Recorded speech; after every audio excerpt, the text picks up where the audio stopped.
কলেজে সকলের সামনে কাশ্যপকে অপমান করে বিদ্যার হাত ধরে কলেজ থেকে বেরোলো রাজরিত। ধারাবাহিকের শুরুতেই দেখা যাচ্ছে বিদ্যা রাজরিতকে বলছে বাইরে বেরোতে গেলে আমার সাহায্য লাগবেই, যতই ফোর্স নিয়ে আসুন না কেন।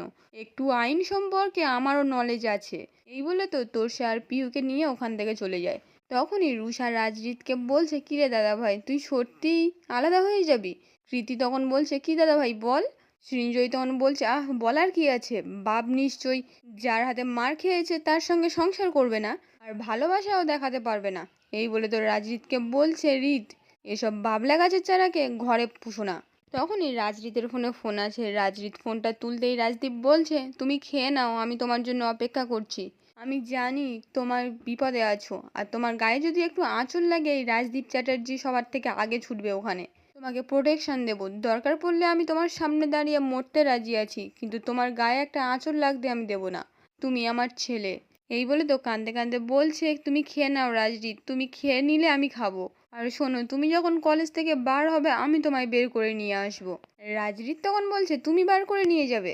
তখনই বিদ্যা এসে বলছে, প্রয়োজন পড়বে না, আপনি নিশ্চিন্তে খেয়ে দিয়ে চলে যেতে পারবেন, কারোর প্রয়োজন পড়বে না, আই প্রমিস। রাজদীপ তখন রাজদীপকে বলছে, আমি আসছি ড্যাডি, খেয়ে আসছি। এবার তো ফোনটা রেখে দেয় আর বিদ্যাকে বলছে, তুমি খেয়েছো? বিদ্যা তখন বলছে, আপনি কি, আমি বুঝতে পারছি না। আমার খোঁজ নেওয়ার দরকার নেই, আমরা এখন এমন সরল তরল রেখা হয়ে গেছি যে দুজনে কেউ কারোর সঙ্গে মিট করতে পারছি না। আপনি মেরুর একদিকে আর আমি মেরুর আরেক দিকে। আর ভালো থাকবেন, শেষবারের মতো ভালোবাসা নেবেন। এই বলে তো ওখান থেকে চলে যায়। আর বাইরে এসে তোরসার কাছে কাঁদতে কাঁদতে বলছে, আমি না মা নিজের কাছে হেরে গেলাম। এই বলে তো তোরসাকে জড়িয়ে ধরে কাঁদতে থাকে। এদিকে তখন রাজদীপ রাজজিৎকে ফোন করে বলছে, তুমি তাড়াতাড়ি বাড়ি ফিরে এসো, যত ক্ষমতা লাগে আমি প্রয়োগ করব।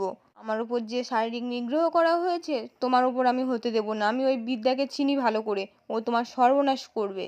রাজরিত তখন বলছে, বাবা তুমি এত টেনশন করো না, ও আমায় কথা দিয়েছে ছাত্রছাত্রীর ভিড়ের ভিতর থেকে আমাকে গাড়িতে তুলে দেবে, একটা আঁচড়ও পড়তে দেবে না। যতই হোক ও তো আমার স্ত্রী, ও আমাকে ভালোবাসে আর আমিও ওকে ভালোবাসি, বিলিভ মি ড্যাডি। একটা দূরত্ব তৈরি হয়েছে, তোমার ওপর যে শারীরিক নিগ্রহটা হয়েছে সেটা ও করেছে কিনা সেটা তো আমি জানি না ড্যাডি। রাজদীপ তখন বলছে, ও তার মানে তোমার মনে হচ্ছে আমি মিথ্যে কথা বলছি? বিদ্যা তোমায় গাড়িতে তুলে দেবে বলেছে বলে তুমি ওর ওপর গলে গেলে? তখনই সৃঞ্জয়ী এসে বলছে, আমি জানতাম, যখন দেখবে রাজদীপ চ্যাটার্জি কাশ্যপ ব্যানার্জি প্রতিপক্ষ হয়ে দাঁড়িয়ে আছে ওই চালটা চালবে, রাজরিতকে হাত ধরে গাড়িতে তুলে দেবে, আর পুরো ক্রেডিটটা, যাকে বলে পুরো ক্রিমটাও খেয়ে নেবে। একই অঙ্গে সব রূপ দেখাবে ও, নারীর যত রূপ থাকে। চাল চাল দাদা, সব চাল ওর। এই বলে তো রাজদীপের হাত থেকে ফোনটা নিয়ে রাজরিতকে বলছে, শোনো, তুমি বিদ্যার হাত ধরে যাবে না, কাজ হয়ে গেলেও বসে থাকবে। রাজরিত তখন বলছে, সে কি গো, সব থেকে বিশ্বাসী হাত, আমি সে হাত ধরবো না? সৃঞ্জয় তখন বলছে, সে কি গো, একটু কথা বলতেই গলে গেলে? তোমরা পুরুষ মানুষরা না পারো বটে, তোমার বাপকে মেরেছে, স্টুডেন্ট দিয়ে শারীরিকভাবে নিগ্রহ করেছে, আর তোমার কাছে মহিষী সাজার চেষ্টা করছে, আর তুমি গলে যাচ্ছ। রাজরিত তখন বলছে, না তুমি শোনো। সৃঞ্জয় তখন বলছে, আমি যেটা বলছি সেটাই শুনবে, তুমি ওর সাথে যাবে না।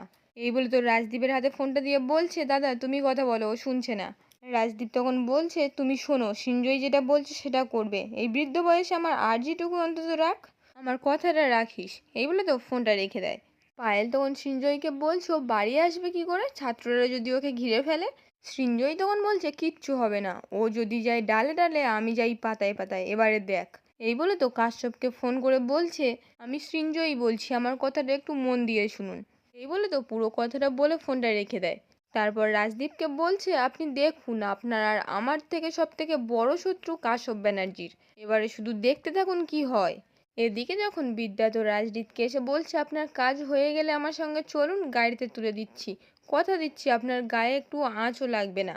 এই বলে তো মনে মনে বলছে, আমাকে কেউ কোনো দিন ভালোবাসেনি, তুমি বেসেছো, তোমার গায়ে আমি একটা আঁচড়ও লাগতে দেবো না। রাজদীপ তখন বলছে, বিদ্যা কি ভাবছো?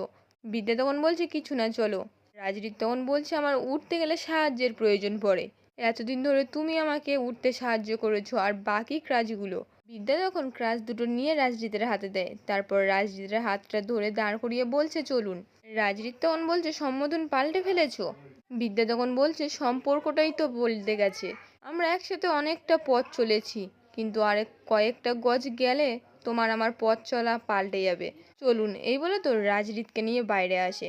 তখনই বিদ্যার সামনে কাশ্যপ এসে বলছে, আমি জানি তুমি রাজরিতকে গাড়ি অবধি পৌঁছে দিতে যাচ্ছ, কিন্তু তার কোনো প্রয়োজন নেই। আমি নিজে রাজরিতকে নিয়ে যেতে পারবো, আর আমি কিন্তু মাথা উঁচু করে এখান থেকে বেরোবো। আজকের পর্বটি এখানেই শেষ হয়ে যায়। কেমন লাগলো কমেন্টে জানাতে ভুলবেন না।